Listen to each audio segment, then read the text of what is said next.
it's me, Vicky Marie. I don't know if you even got to listen to that introduction. I forgot to put my camera on. Anyway, sorry I'm a few minutes late. Good morning, good afternoon, good evening, wherever you are in this crazy world we live in. So the reason I'm a little bit late is I did a very silly thing. I went to the shopping centre. So I knew exactly what I was looking for. I'm looking for some tops that are a little bit like these, like for the summer, halter neck or off the shoulder, because that's the style that I like. And like a fool, I thought, oh, I'll go to the shopping centre and see if they've got any of those in the, the shops there. I had a look online and you can get them on Shein and Temu and those kind of places. But I thought, oh no, I would have liked one to wear today or whatever. So, impatience. So off I went. And then, I have remembered why I don't like going to the shopping centre. It's chaos, isn't it? People just walk right into you. And then I walked past a stand. That was, I presume she was selling perfume or whatever. And she said to me, she tried to she asked me if I wanted a spray. I said, no, thank you. No, gracias. And she came out of her stand and went to get my arm. And she's going, oh, just a little bit. Well, that's it. I turned into a monster. Don't touch me. No me toques. How dare she? How dare she grab my arm to spray perfume on my wrist? I said, didn't I say to you, no? I said, no. And then, I started going off on one in Spanish and she's going, tranquila. Like, calm down. I said, no, you calm down. Don't you dare touch me. And I said to you politely, no, thank you. So anyway, then I just walked off before I got really angry because I don't like people in my personal space. I didn't want that. I could have been allergic or anything. I didn't want that perfume. I have perfume on, thank you. My perfume that I like, didn't want anybody else putting perfume on me. Bugger off. So that really annoyed me. Anyway, then I couldn't find any of the tops that I wanted. So I ended up buying completely different things than I'd gone to. So I bought another foam mount for the car that's supposed to be more flexible, but I don't know that it is anyway. I haven't put it in yet because the previous one, when I tried to move it, then all the stickiness went off it. Oh, just the problem in Spain is it's so hot with the sun on the windscreen. Even super sticky things don't stay sticky for very long. And even though it's got a suction cup, anyway. So I got one. It wasn't expensive. I wouldn't spend a lot of money on it because I know it'll probably just come off just the same. An expensive one would be just the same as a cheap one. But I did buy. So I want to say thank you, as I always do when I start off a video. Sorry, for those of you wanting to hear about the mushroom murders, I am going to get round to them, or the mushroom murder trial, I should say, the alleged murders, but it is a murder trial. So, I like costume jewellery, chokers and things. So I bought really nice So yeah, I want to say thank you, obviously, to all of you that are watching. Thank you to my subscribers. Thank you to those of you who like my videos, share my videos. Special thank you to my members. Last night we had our members live. Special thank you to those of you who buy me Ko-fis, send super stickers, PayPal me, etc. You're so generous. Thank you so much. And that really helps because, the money that I get from YouTube, really, it just, and the money that you send, like in Ko-fis and things, pays for the streaming. I've gone back on the paid streaming now I had to come off the StreamYard for about a week or so, the paid thing, and it's a nightmare because you can't use any of the facilities. Anyway, luckily, because people have been generous, I've gone back on the paid streaming.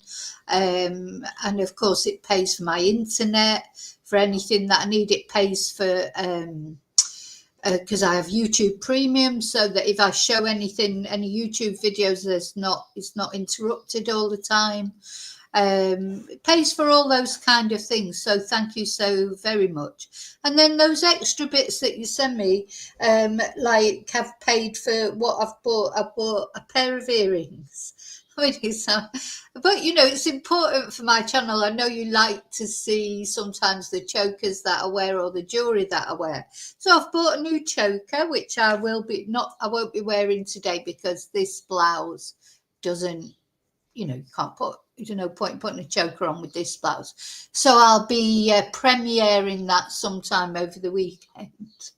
But I'm going to put the earrings on now because the earrings actually, do go. I haven't had time. I would have put them on before I started, but I just haven't had time. I've literally just walked in through the door, made a coffee, and sat down to talk to you guys.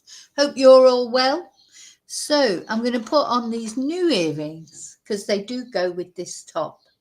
I do like accessories and things, and I go to, as you know, because you've seen most of my accessories, I go to a place called Bijou Brigitte, which I don't know if you have in your country, wherever you're watching from. It's got lovely things in there, but it's so expensive. I mean, for costume jewelry, oh my God, you could buy something silver, but they're nice, they're unique. You know, I've tried getting them elsewhere.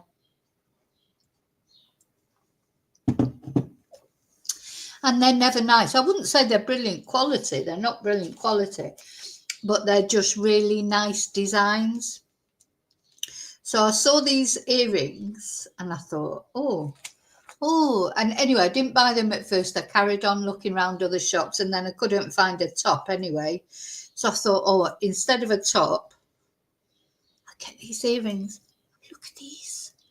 I love these earrings. They're like little pink daisies. And they just go with, oh, look at that. I do love them, you see.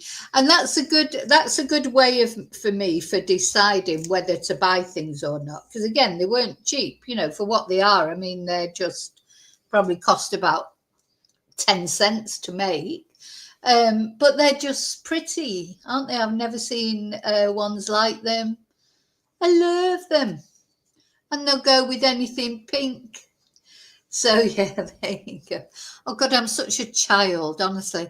But I've just decided I'm growing old disgracefully. You know, maybe I'm too old to wear pink daisy earrings. I don't know. I don't care.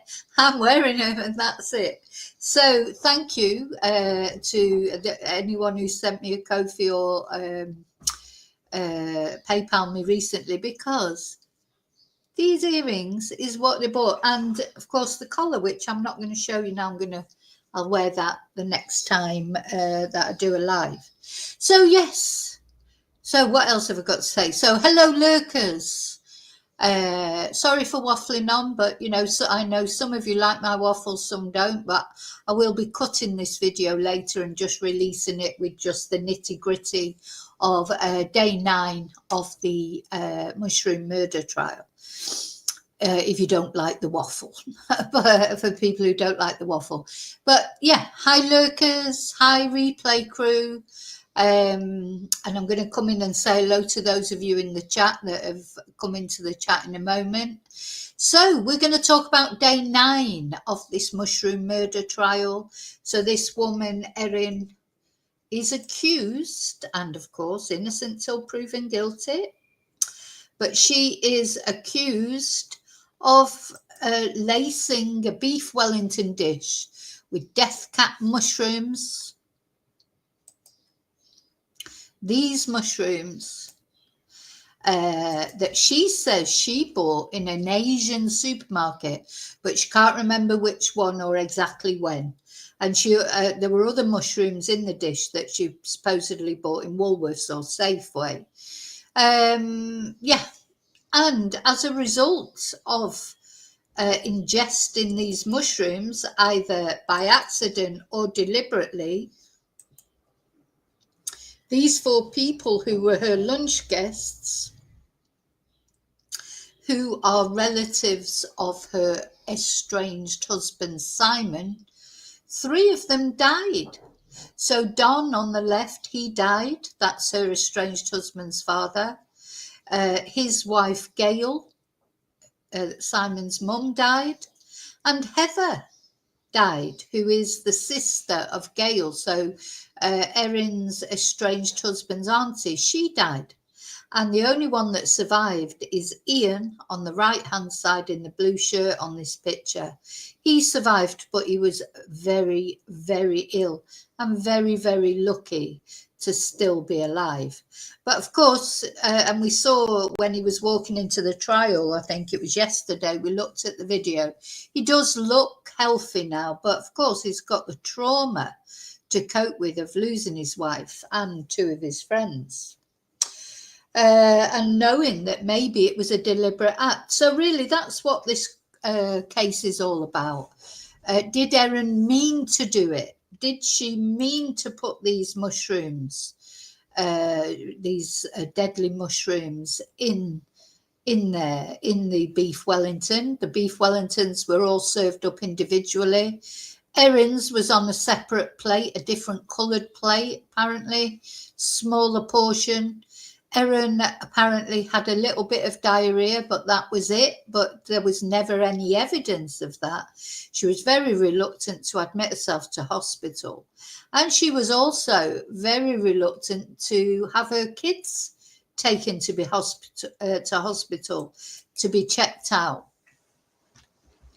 So, did she do it on purpose? Was it a terrible accident? What were these mushrooms from an Asian supermarket? And, this is the question that the jury has got to decide. And also, even if they decide she did put those mushrooms in there on purpose, did she mean to kill them? Did she mean to kill these people, or was she just maybe trying to make them ill for whatever reason? So we're struggling to find a motive in this case. I do feel like there hasn't, certainly not yet anyway, there's not been a real smoking gun against Erin. There's a lot of circumstantial evidence that makes you feel suspicious of Erin. But I don't know that there's been really any, definitely, unless at some point it comes out that she did forage for these mushrooms or search online for their effects, so I don't feel we've seen a smoking gun against Erin yet, whatever we believe in our hearts, whether she's guilty or not. At the end of the day, it's evidence that will decide if she's guilty.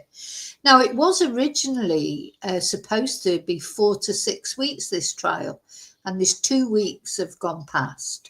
But the judge said just yesterday that he felt that it was going to be a lot shorter because they'd been working behind the scenes to sort of condense some of the information so that the trial didn't last quite as long. So we may be looking at a much quicker verdict than was originally thought, because as I say, 4 to 6 weeks put aside for this trial. We're into the 2nd week now. So what does that mean? Does it mean that maybe next week we'll see a verdict? Now, it's finished for the weekend. The trial is finished, and there will be no hearing. The jury, the court won't be sitting on Monday. So there's nothing going to happen now between now and Tuesday in this case. So we're going to have a look at sort of a little brief look at what happened so far, and then we're going to have a look at what actually happened today, as far as Australia is concerned, as both Erin's children have testified by like a video recording. So she has 2 young children. Her and Simon have 2 children. They can't be named for legal reasons. They're both under 16, I imagine. And but the jury has been shown their testimony on a video. Now, we're not allowed to see the video, but the media that's in there are allowed to report. This trial is not allowed to be televised, no photos, no recordings. But the media, there's a certain amount of media that are allowed in, and they're allowed to give us the information that comes out, and that's what we're going to look at. So first of all, I'm just going to say hello to all of you that are here.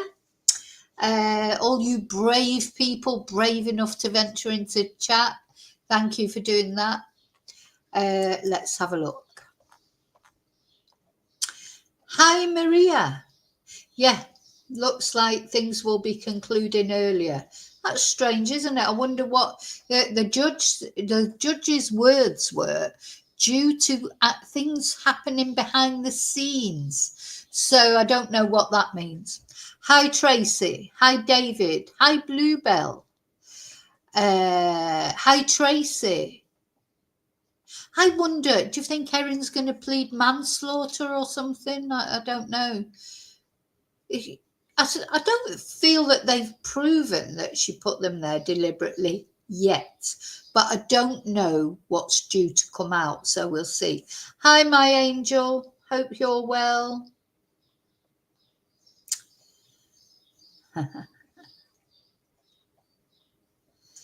Yeah, we're not completely put off mushrooms. I had some mushrooms last night as well, Chief. But, it's not the same. I mean, to be honest, I would never have gone foraging for mushrooms anyway, but they always are one of my favourite foods, mushrooms, anyway. Yeah, Maria, it's so old school, isn't it? Walking into a shop is so last century. Oh my God, though, people are just so annoying, aren't they? So I walked into the shop where I was going to buy the like the dash cam thing, or the thing to hold my phone, and there was I saw an assistant in there, but a woman was talking to her, and this woman, not about anything to do with anything she was buying in there, it was like she knew them or whatever. They're chatting away for ages, so I thought, I can't be bothered waiting. So I went over and looked myself. I couldn't see them anywhere. Then I saw another assistant. Anyway, by the time I got to the other assistant, this same woman who'd been chatting to the first one had gone chatting to her.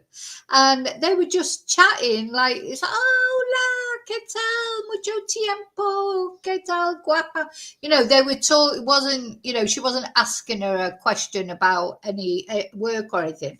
I stood there for about 2 minutes listening to them chatting about their, I don't know, personal lives. And in the end, I just said, perdona, like, excuse me, don't mind waiting. I don't expect to be served first, but they're just having a chat, and I'm standing there. And I just said, in Spanish, can you tell me where the, I don't know what the word is in English, the things to put a phone on your dashboard are? Oh my God, this assistant looked at me as if, how dare you disturb my private conversation? And she went, they're over there in the second aisle in the blue boxes. Like, they, like really sort of like, oh my God, how dare you interrupt my personal life to ask me a question about work? Honestly, God, what with that and the girl with the bloody perfume trying to grab my arm and spray perfume on me. I was like, by the end of it, I was like, and then, people just walking into you with push chairs. There was people in there with their dogs, and I think I'm a little bit jealous of people who can walk around shopping centres with well-behaved dogs.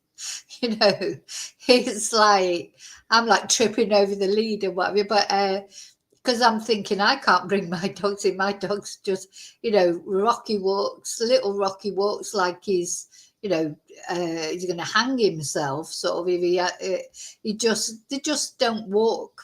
They're not well behaved, and around shopping centres and things. So I think, I've got a little bit of dog jealousy there because I'd quite like to take my dogs, and my dogs, they're quite strong as well, So anyway. So yeah, people walking around obviously with pushchairs. I mean, they can't help that. It's not, I don't mind them walking around with pushchairs. Obviously, they've got to. But why do people go in a line of 4 people? So you've got the woman or the man pushing the pushchair, their partner, then maybe their grandparents. I don't know. There's about 4 or 5 people and a pushchair, all just in a big line, blocking up the whole sort of way that you want to walk, or in the shop, blocking the whole shop. Why do they have to do that? Why can't they be aware of people around them? So this is why I don't go to shopping centres. So I'm gonna, if I decide to get a nice halter neck top or whatever, I'll be on Shein, or Temu, or Amazon. It's just so much easier. So yeah, well done, Angel. Good luck with those interviews. You're on the second round of interview. Yeah, but David, I don't order. Yeah, you've got to be careful when you order from the internet, because I never send anything back. So I'm always careful. That's why if I order something that fits okay and I like it, might order the same thing in different colours or whatever, because you do have to take a chance with internet shopping. But it's got a lot better. What I've found is they know when I go on Amazon, and if I look up a blouse or something like that, or I don't know, jeans, shorts, whatever, it comes up with what they recommend, the size that they recommend from your history from before, isn't it? So you do, and I know myself that get to know your size, and it depends, of course, as well, on whether it's trousers or a top. I'm sort of more bottom heavy, so I tend to need a bigger size. I know that. So, and it depends on the material. You have to do all that investigating, the style of it, to see is it something that's, and then of course you read the reviews, because the people who review it, they'll say, oh, it comes up a bit small, or oh, it's a bit bigger than you expect. And you really do have to look in it. But I don't think I never send anything back. I'm trying to think. I don't think I've ever made a mistake clothes-wise with internet shopping. Shoes are a thing, because I need some new sandals for the summer. And I was looking, but I know exactly what I want. I just want the same ones that I've got, but newer ones, really. And because I know what I find comfortable and I know what fits me. Anyway, couldn't find anything that I wanted, so I'll go online for those as well. Anyway, sorry. Waffle, yeah. Good. People like waffle. Good, I'm glad. Yeah, where's the waffle emoji? I need to make a waffle emoji for the members. Anyway, I can only make them for the members. Yeah, a little waffle. Waffle, waffle, waffle.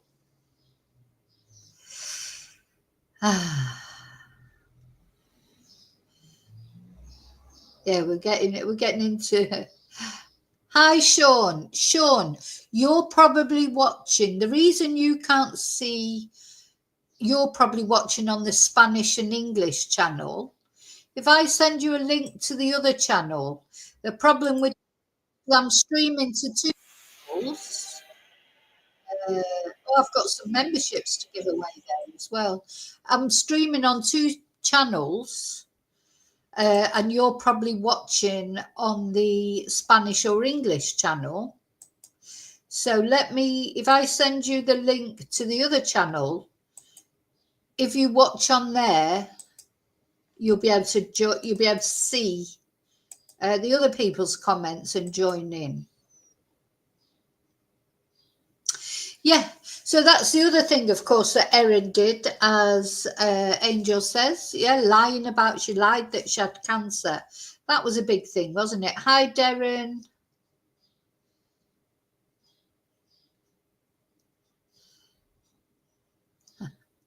Thank God for spandex. Yeah, lycra was a good, which reminds me though, while I'm thinking about it, I'm going to go on the Spanish and English channel because I've got memberships to give away on there. So, you know, the problem is, what I've realized is I can only give memberships away on the Spanish and English channel because that was the first channel that I set up. So this Vicky Marie Chats channel, it won't let me give free memberships. Now, if I give the free memberships on the Spanish and English channel, that's great. It means that people can watch the members only videos and they can watch the members only lives, but they can't, there's no crossover with the chat. You know, it's about time YouTube got its act together really over this. You know, I want to be able to give free memberships on this channel as well, but you can't. So, you know, it's just the way it is, unfortunately. Though they do say they're working on it, but you know what? They said that for ages. So I'm going to go just briefly to my, I'm going to, right. So look out for your memberships. Oh, Sean, there you go. I can see you on the other channel. Yeah, you're on the other channel. Now you may get a membership. So let's see. Oh, it's not coming up with the free memberships. Why is that then? Probably because I've got to change over. I've got to switch account. Oh, I can't be doing with all this technology. It drives me absolutely bonkers. Right, maybe now I can.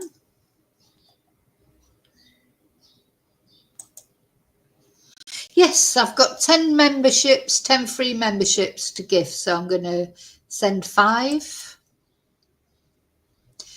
So I don't know if this will come up on the chat. Oh, Sean, there you go. You've got membership. ACF, Rebecca Scott, and Rini. And Paula Roberts. So there's 5 of the gifted memberships. Let's do the other 5.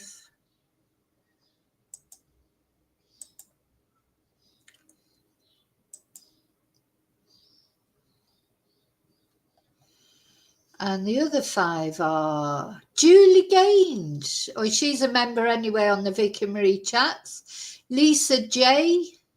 Well, so congratulations, Julie. Lisa J. Shay, someone called Claire, and someone called Vicky. Don't know whether it might be me. Hey, who knows? No, it's not me. I don't think it's me anyway. It's spelt like me, but yeah. So there you go. There's 10 memberships. 10 memberships gone out. I don't think you know what, Angel, I don't think you've got your have you checked to make sure your memberships are, you know, open? Hi, Alexi. There you go, Rena. You've been given a membership on the Spanish and English channel. It's the free, I can give 10 away a month. So unfortunately, you can't. That means you can watch the members only videos and you can watch the members live on a Thursday. But I don't think the chats cross over, which is a little bit annoying. But anyway, never mind. Okay, so let's get to it. So we're going to start off by just watching a quick resume of what had happened the day before. Because you know, the day before Erin's children have testified, all the staff from the hospital testified, didn't they? And that was strange, wasn't it? Because there was Erin had discharged herself after just 5 minutes. She didn't want to go, you know, stay in the hospital. She didn't want her children to go in the hospital, etc. So these were all strange things, and the hospital staff seemed more worried about Erin's welfare than Erin did, and more worried about her children's welfare than she was. And to the extent that one of the doctors even rang the police and sent them round there on a welfare check because he was so concerned. Now, yeah, so let's just have a recap of that then. Instead of me saying it, let's watch. There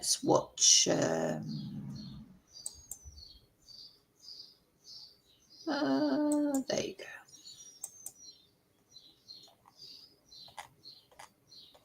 Oh, no, not that one. That's what we're going to look at in a minute. Sorry.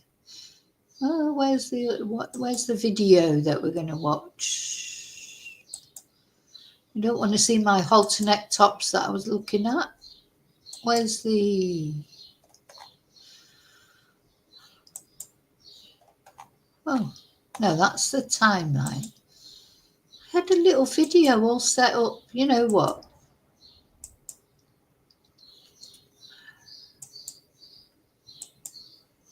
I know it's there somewhere. Here it is. So this was a video by the project that I just found on the internet that I thought was an interesting resume of the doctors and, you know, the staff at the hospital's testimony. Let's have a look at this. Now today, accused murderer Erin Patterson returned to court, taking the stand the medical staff who tried to treat her after the deadly lunch that claimed 3 lives. Today, Leongatha Hospital staff took the stand, picking up from yesterday with GP Dr. Veronica Foote, who said she believed Erin was dehydrated due to gastro illness and that she appeared upset during her examination. Despite being told she may need a liver transplant, Erin discharged herself against advice about 5 minutes after arriving. Her life was at risk. These guys were really unwell. She told me she had eaten the same meal as the other guests at the lunch. Nurse Kylie Ashton, who was on duty, rejecting claims that Patterson had promised to return to hospital. I don't recall her ever saying she was definitely coming back. Yeah, so the people from the hospital, it was quite a damning testimony from them, wasn't it? Because they were clearly concerned about Erin, and Erin just couldn't wait to get out of there. And, you know, at the end of the day, the other people at the time, I think 2 of them were in a coma, weren't they? Or, you know, she knew how serious it was. She knew that it was serious, these death cap mushrooms. But she's, you know, I just feel like if that was me, even though I know, like, the defence said that she doesn't like hospitals. You know, I don't like hospitals, but if I thought I'd ingested death cap mushrooms, there's no way I'd be going home and taking a chance like that. I think, as I said, I just feel that she wanted to go home and have a little clear up. Once the death, because she probably couldn't believe it when she got to the hospital and they mentioned the death cap mushrooms. If she's guilty, she probably thought, oh my God, they know. And, you know, was that when she got rid of the dehydrator? So we haven't heard about the dehydrator properly yet. The fact that it was discarded, wasn't it? It was thrown into the rubbish. We haven't heard about that yet. And I wonder if Erin will come on and testify at any point herself, you know, as to why she discharged herself or as to why she threw the dehydrator away. And all this, she can't remember where she bought these mushrooms from, which Asian supermarket. You know, it's suspicious, but I don't know if it's enough evidence, to be honest, to find her guilty of murder, but it is suspicious. Another nurse, Claire Munro, revealing the hospital exhausted its supply of mushroom toxin medication on Ian and Heather Wilkinson. She didn't look unwell like Heather and Ian. I recall Ian being so unwell he couldn't lift his head from a pillow, but Erin was sitting up on the bed from the trolley. She urged Erin to get her children tested after learning they had eaten leftovers. That was when she became quite teary and quite worried. She also said, I don't want the children involved in this. The prosecution also called on Tanya Patterson, wife of Matthew, the brother of Erin's estranged husband, Simon. Erin and Simon didn't really interact that much at family events. Erin had taken the kids out of school to a different school without telling Simon and wanted Simon to pay child support, which was not the plan earlier. Erin Patterson has pleaded not guilty to 3 charges of murder and 1 of attempted murder. Yeah, so the strange thing as well, isn't it, that suddenly money seemed to become an issue. Now, you know, Erin had inherited, let's remind ourselves, Erin had inherited $2 million from her aunt. Was it? Oh no, her grandmother. And she had been very generous with that money. She had given some money to, well, not given, but lent some money to Simon's relatives. You know, to all intents and purposes, she had been generous. Money had not been an issue. Then suddenly money seemed to become an issue. Suddenly she was asking for child support. And then suddenly there were arguments over the titles of different properties that they had. And arguments about whether Simon had declared on his tax form that he declared that he was separated, and she wasn't happy with that, even though they were separated. And it seems like it was him who wanted to get that together, but she didn't. You know, so it's very odd, isn't it, that, you know, 1 minute there were no money issues. Obviously, there can't have been, otherwise she wouldn't be giving money or lending money to his relatives, etc. And then suddenly there were money issues. Well, 10 News First, Samantha Butler is in Morwell. We heard today that Erin Patterson left the hospital against medical advice. Samantha, what more can you tell us about that? Well, Georgie, the court heard that Erin Patterson presented to Leongatha Hospital 2 days after the lunch in July 2023, complaining of gastro symptoms. But several nurses took the stand to give evidence today, and they said that she was very reluctant at the time to receive any sort of treatment or even be assessed. Now, at the time, they took her, checked her vital signs, they took her heart rate and blood pressure, which were elevated, and they stressed to her how important it was for her to be admitted so that they could monitor her, especially considering that 4 of her lunch guests were all critically ill in hospital. But she said she didn't want to do that. The court heard that she said she needed to go and sort out her children, but she'd be back in about 20 minutes or so. She ended up coming back about an hour and a half later, but even then the court heard that she was very reluctant to receive treatment. An hour and a half later. So from what you're saying, Maria, I haven't seen that yet. I presume that'll come out in this trial. Supposedly she hid computer equipment, and if there are searches on her computers for these mushrooms, she's going to be found guilty, isn't she? Because why would she be researching death cap mushrooms? So that will definitely be, if that comes out later in the trial, she will have to plead manslaughter at least, I think, because if it's proven that she was searching for these mushrooms online, you know, that is a smoking gun, isn't it? And also, I don't know where I heard it, but I thought I heard that there was digital evidence that she'd been in these areas where they grow, you know, from her phone, that her phone had pinged.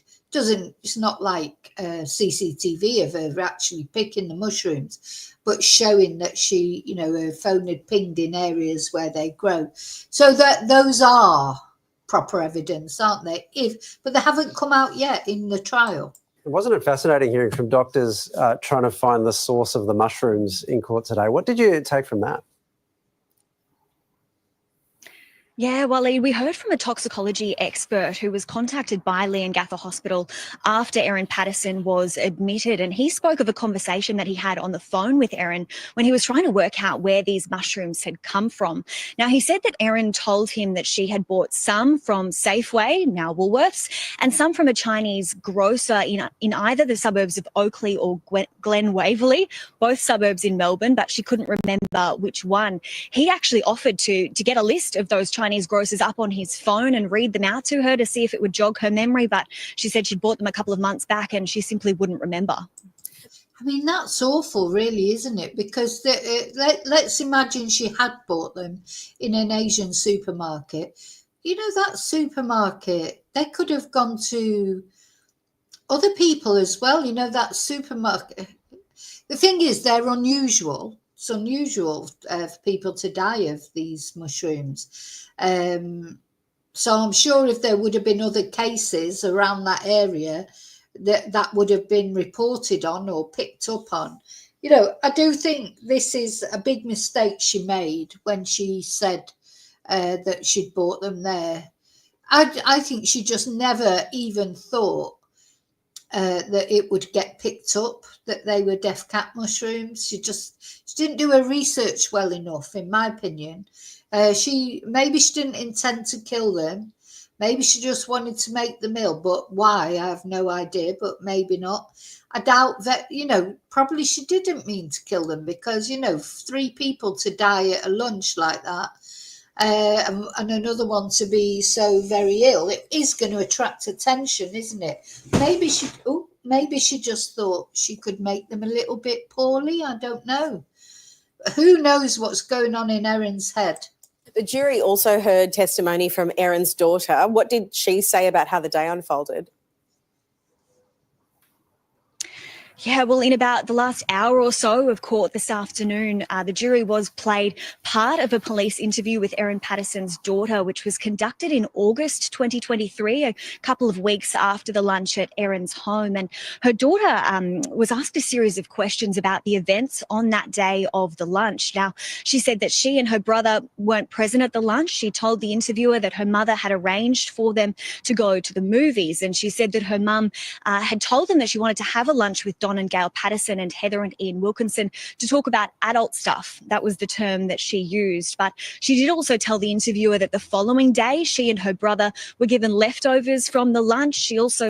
Yeah, this is very odd, isn't it? Given leftovers from the lunch, but without the mushrooms. But gosh, fancy taking a chance on that, unless they weren't leftover or they were Erin's leftovers, because it seems that Erin didn't have it. I don't think Erin had any of those mushrooms. I don't think she had diarrhea. I think, it's easy to say you've got diarrhea, isn't it? They're not going to go in the toilet and sort of check it. I mean, the thing is, she said that she'd had some vomiting and diarrhea, but in that hour and 45-minute trip from one hospital to another, she didn't ask to go to the toilet once. Whereas the other 3, they were so poorly, they couldn't stay off the toilet and they were vomiting, and really poorly, and Erin wasn't. So she didn't have any of those mushrooms. I don't believe she had any. And I think, from what I didn't know anything about death cap mushrooms before, but I know a lot more now. I think even a little bit would make you very, very ill, from what I can gather. So I don't believe her children had, that thing of, I don't know why she gave the leftovers to the children, but I think they were probably her leftovers. I don't think the mushrooms will have been anywhere near those leftovers. I don't believe they were scraped off. I believe that they'd never been on that beef Wellington that the children were allowed to finish off. I don't think she would have took that chance with her children. And that all makes it all suspicious, more suspicious. So it's funny, isn't it, that only these 4 people who were given 4 individual beef Wellingtons on the same plate, but different plate from Erin, they were the only ones that were really ill. So why is that? Said that day her mother complained of feeling really quite sick and that she'd gone to the toilet about 10 times and had barely eaten any dinner. Now, throughout all of this, Erin Patterson was sitting in the dock. She appeared to become quite emotional. At one point, she picked up a tissue and held it to her mouth and looked like she was trying to avoid crying. Now, this was just part of the police interview, and we are expecting the rest of that to be played to the jury tomorrow morning when court resumes. Well, that will be fascinating to see. Samantha, thank you very much for your time. So we talked about that, was yesterday. We talked about that, didn't we? And yeah, the daughter had started her testimony, or the video had been played to the jurors. So where we're going to pick up now is day 9, the following day. Now, something else that came up yesterday that the daughter said, which struck me as strange, is the daughter said that Erin had gone to the toilet 10 times. And I just thought, how would a child notice that the exact number of times their mum had gone to the toilet? They might say, oh, yeah, she went to the toilet quite a few times. How would they know she went 10 times? If they sat there counting it, it's unlikely, isn't it? So I just wonder if that is like Erin's coaching a little bit there. Oh God, yeah, remember that night I went to the toilet 10 times. Because don't forget, Erin's been with her children. There'll have been a little bit of coaching in the early days. Now, I feel for her children. It's awful, isn't it? They've lost their grandparents. And now and not only that, now their mum, their dad and mum are very estranged, even much more estranged than they were, and their mum is on trial for alleged murder of their grandparents. So it's very sad for the kids. I'm sure they wouldn't want to think badly of their mum, but I don't know if that was my mum. I think, even if she gets acquitted, you'd be very wary about eating anything she'd prepared again. Though apparently she's a very good cook. So, yeah. So let's have a look then at what happened after. So that was where we got to on day 8. Let's have a look what happened on day 9. It wasn't a very long day. There's not a lot. Not as much as there's been on other days. But this time, because we have been looking at The Guardian, but they didn't have a sort of blow-by-blow account about day 9. So we're going to this Australia News, I think, or something like that. Okay, it's got all the key events. So, continuing on from what the daughter testified yesterday, the video was put on again, and the police officer asks Erin's daughter what her favourite food is, and she says ice cream. And she is asked if, when she cooks with her mother, they ever used mushrooms, and she says no. Erin's daughter says she has never been mushroom picking with her mother and has never seen any wild mushrooms while out with her mother. She says sometimes they buy mushrooms from the supermarket in Korumburra and she sometimes eats them. She can't remember the last time they bought mushrooms. She says she has never been to an Asian grocer with her mother. Erin's daughter explains they have a house in Glen Waverley and they last went there in the school holidays. She says she didn't go to any supermarkets with her mother on that trip.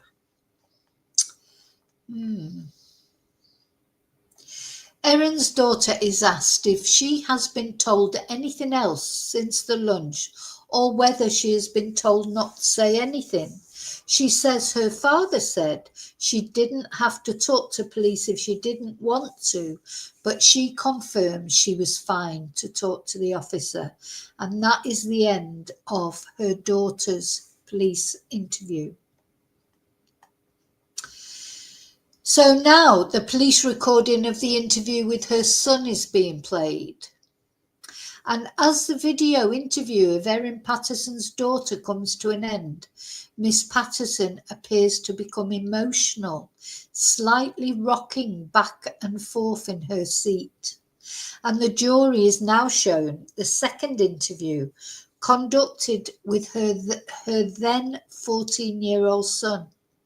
It was conducted on the same day as the daughter's interview, August the 16th, 2023, about 2 weeks after the fatal lunch.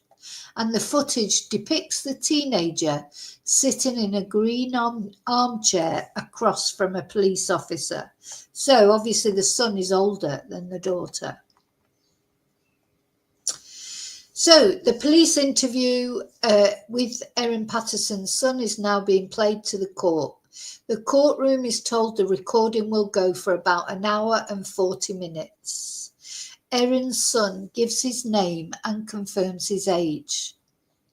He is asked what he thinks it means to tell the truth, and he replies, something that's right. He confirms he is going to tell the officer what really happened. He says he knows he is there to talk about the lunch which led to the deaths of 3 people. Erin's son names the 4 guests at the lunch and explains his relationship to the 4 people. He says the lunch happened at his mother's house, and he says his father was invited but didn't come. He doesn't know why his father did not come.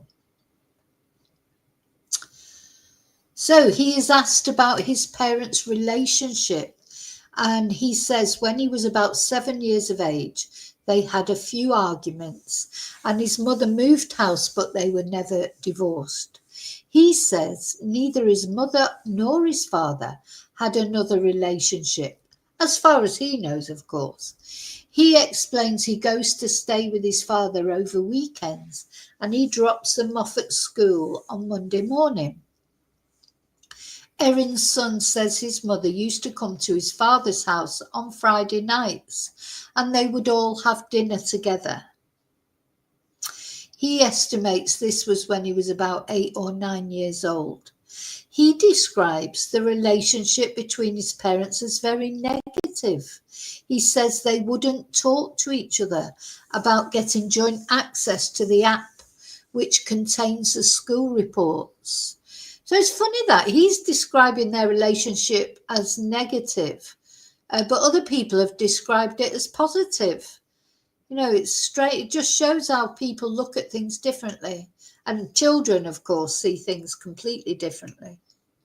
He says his father kept trying to convince his children to keep staying with him over weekends, but they never did anything when they stayed with him, so he didn't want to. So there you go, did more things with his mum. He's then asked about family relationships. So the conversation now turns to the lunch, and Erin's son says her mother organised the lunch but didn't tell them why, and there was no mention of Simon Patterson being invited. He says that Erin had Don and Gail Patterson over for dinner before, but never Ian and Heather. Wonder why, why did she invite Ian and Heather if she'd never invited them before?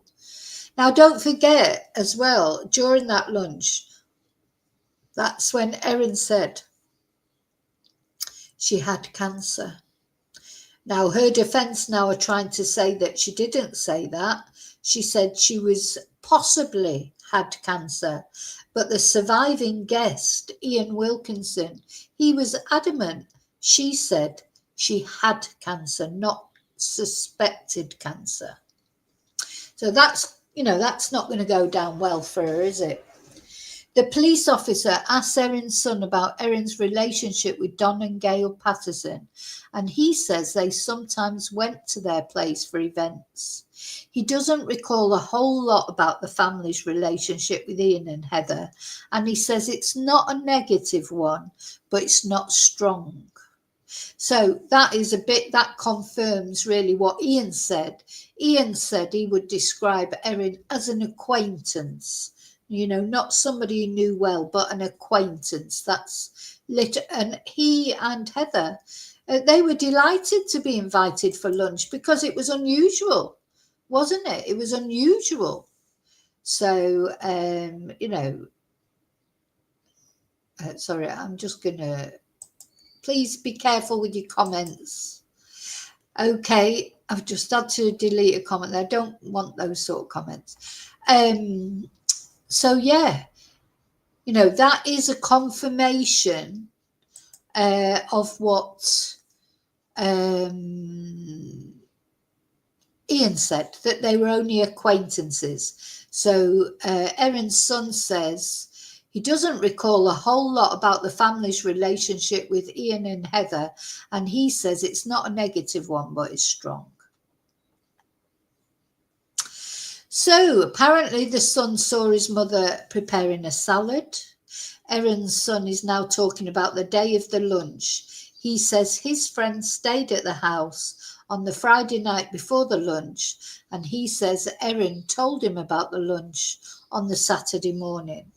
He tells the officer interviewing him that he and his sister and a friend went to see a movie in Leongatha on the day of the lunch. And then all three were picked up from the cinema by his father and driven back to Erin's house.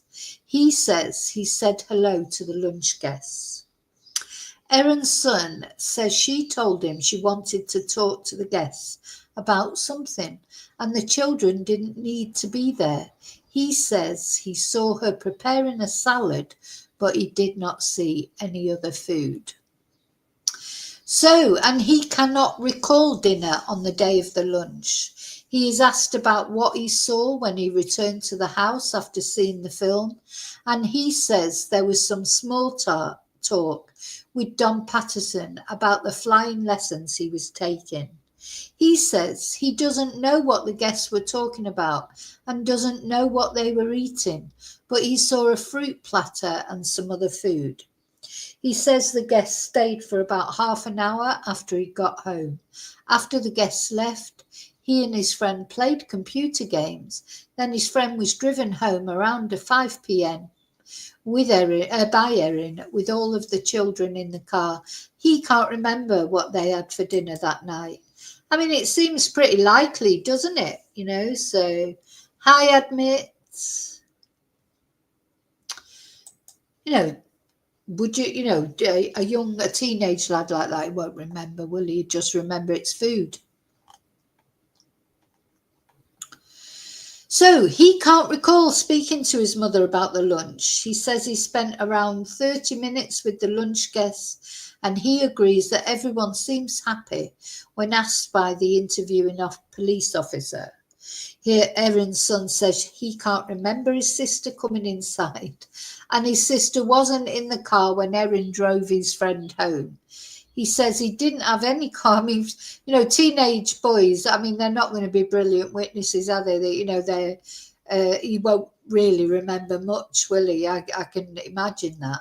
He says he didn't have any conversation with his mother about how the lunch went after the guests left. He says he presumes his mother was tidying up the kitchen, and he remembers taking some lunch plates to the dishwasher.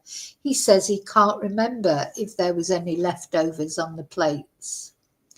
And then he says that he and his friend played a game with headphones on for around 2.5 hours and can't remember taking any toilet or drink breaks. He says he went upstairs around 5:30 p.m. to tell his mother his friend had to go home soon. They left the home shortly after to take his friend home. Playback of the recording was paused then while the court takes a break. So Erin Patterson apparently was going through a range of emotions during her son's evidence. At times she nodded along as he recounted details about the times that certain things happened or how the house was arranged. But at other moments she appeared upset, swallowing hard and dabbing her eyes with a tissue.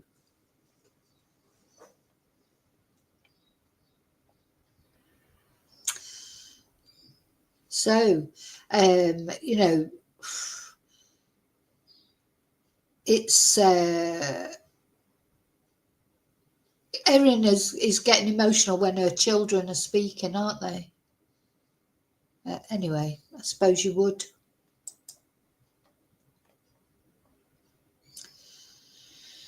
So when the video resumes, he says he returned to their home with his mother around 6 p.m. after dropping his friend home. His father dropped his sister to Erin's house later that night. Sorry, hang on.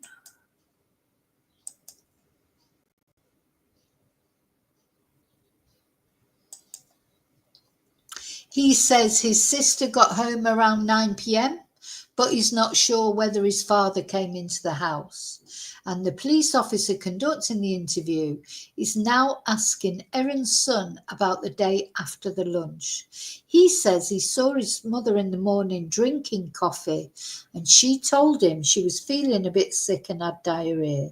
He says they were supposed to go to church, but didn't end up going because his mother was unwell. He says that Erin drove him to a flying lesson in Tayab that morning, but he doesn't know why she did that, as she was unwell. So she didn't go to church because she was unwell, but she drove him to a flying lesson. Yeah. Anyway, strange, isn't it? Because could she not face church, maybe, because, you know, of what she'd done? You know,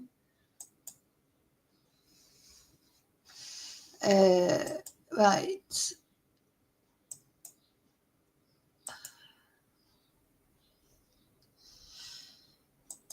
Yeah.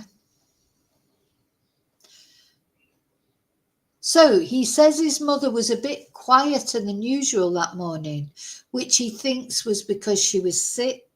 He confirms the drive to his flying lesson was about an hour and 10 minutes, and he thinks they left home around midday.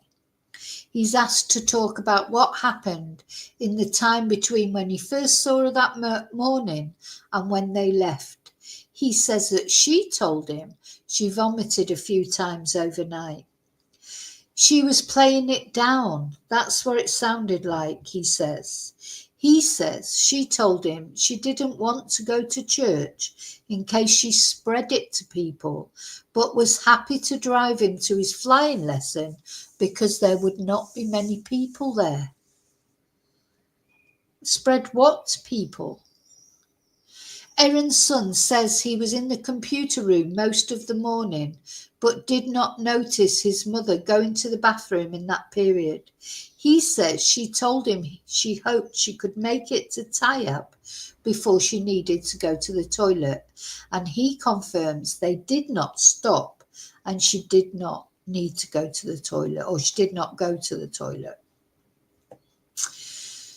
So the interview now turns to the cancellation of his flying lesson, and he confirms the instructor called his mother when they were around 10 minutes away from Tayab.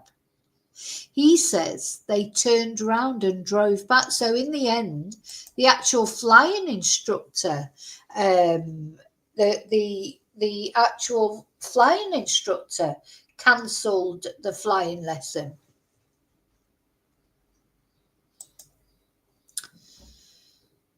He says they turned around and drove back, stopping to get some dim sums and a hot dog. That's a weird combination, isn't it? Dim sums and a hot dog. That was for him, I think, while his mother got a coffee. He's not sure who ate what. Well, maybe she did eat something. They stopped for around 10 minutes. He says there was no toilet where they stopped, and his mother did not use a toilet. He remembers his mother racing for the front door when they got home and then using the toilet. And Erin's son then explains they had a meal and watched TV that evening. So Erin's son is now describing the leftovers that they ate for dinner, which he says was some of the best meat he'd eaten. Now remember, Heather, was it Heather or Gail, one of the poor unfortunate ladies who died, described the meal as delicious, didn't they? So it seems, you know, that it was a delicious meal. But of course, these death cap mushrooms, had they been dried, powdered. The other thing we mustn't forget is Erin had been putting powdered mushrooms in also everything. She said that herself in her Facebook group. She was a member of a true crime Facebook group, and she said herself that when she got the dehydrator, she was powdering mushrooms and putting them in everything. That was her exact words, and she even put them in her children's chocolate brownies. So he said it was a block and I cut it into cubes and ate it. Sorry, he said it was an eye fillet, some of the best meat he's eaten. He says the meat did not have anything on it. He explains his mother told him it was leftovers and there was no gravy with it. So it was just the meat, there was no mushroom sauce on it. He talks more about the conversation with his mother about the leftovers, and he thought he had seen the meat before when his mother was preparing the lunch the day before. He says he saw meat in a fry pan the morning before, but he didn't see her preparing anything else. He says there was no leftover salad from the lunch. And the police officer asked if the meat they ate for dinner the day after the lunch had already been cooked and was being reheated, or whether it was cooked that evening. He thinks it was meat that was already cooked and was reheated, but he did not see how the meal was prepared. And he said Erin made dinner for herself that night, but she did not eat any of it.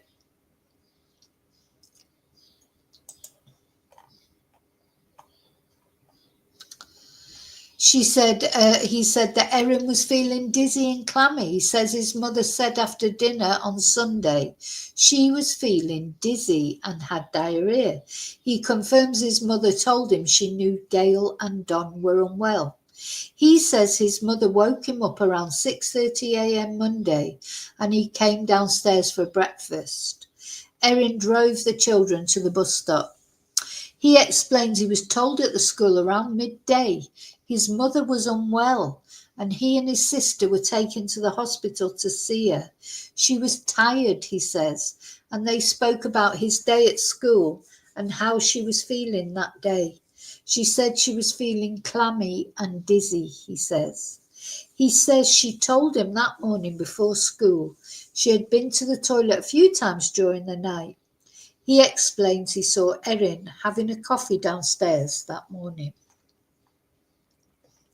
And he then says that a toxicologist came into the hospital room while he was there with his mother and he had to leave the room. The interview is jumping back and forth chronologically while the police officer clarifies some details.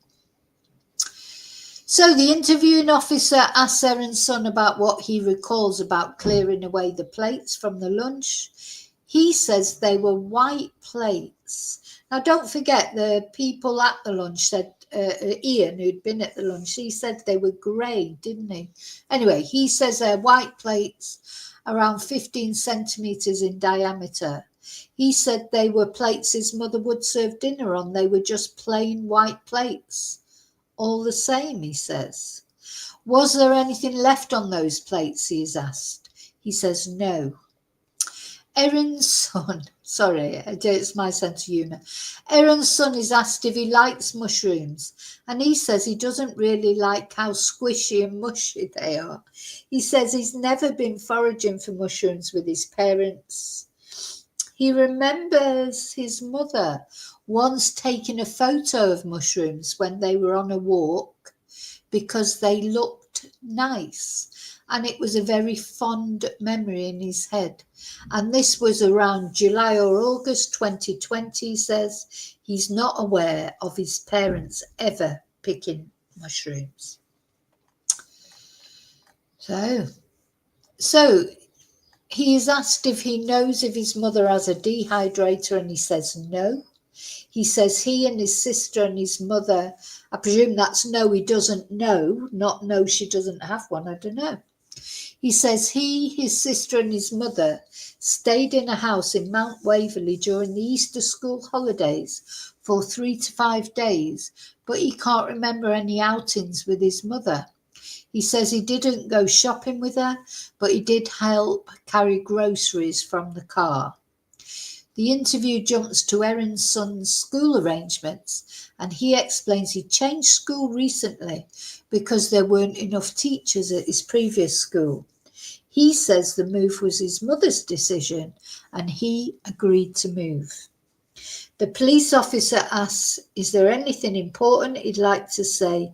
And Erin's son says no, and agrees that everything he's spoken about is what happened. And then the police interview ends and the court breaks for the day.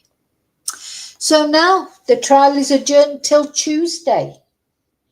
Monday is a rest day, so we won't have any more news until Tuesday. And as I said earlier, it seems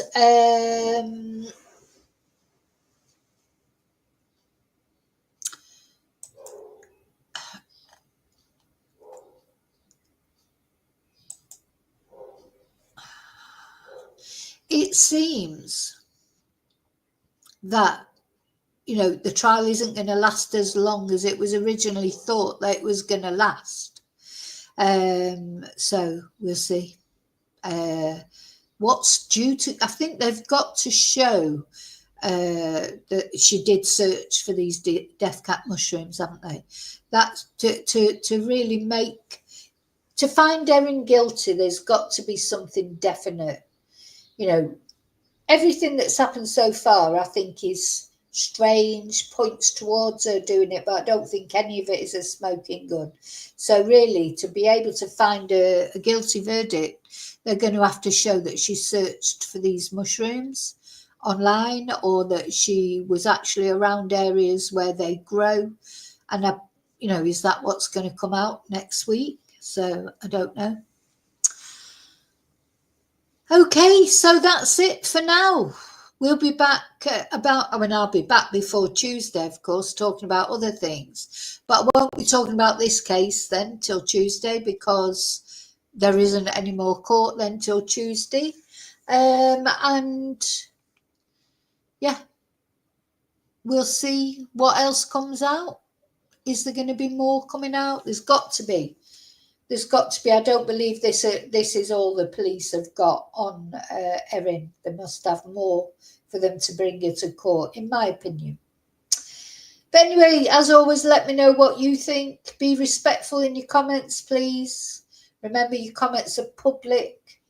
So most of my regular chatters, you're always respectful. Thank you for that. Thank you for my earrings. As I say, I just love these earrings. I've got to wear, you know, just any excuse to wear them now. You could probably make these. When I think about what you end up paying for them in these shops, probably could make them, but it's time, isn't it? I haven't got time to make them, but okay. So I will see you really soon.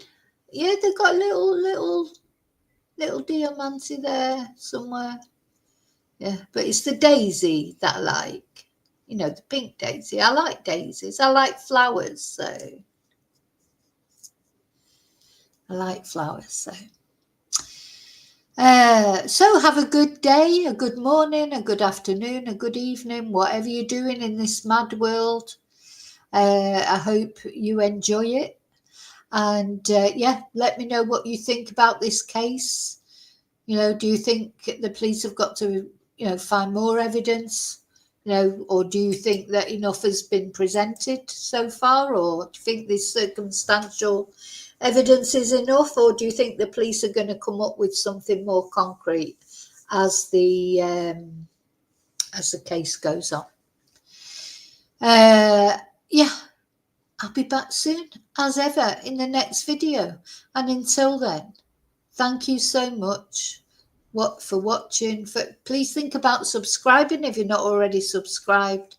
And yeah, I'll see you really soon in the next video. And until then, as always, may your God go with you. Bye.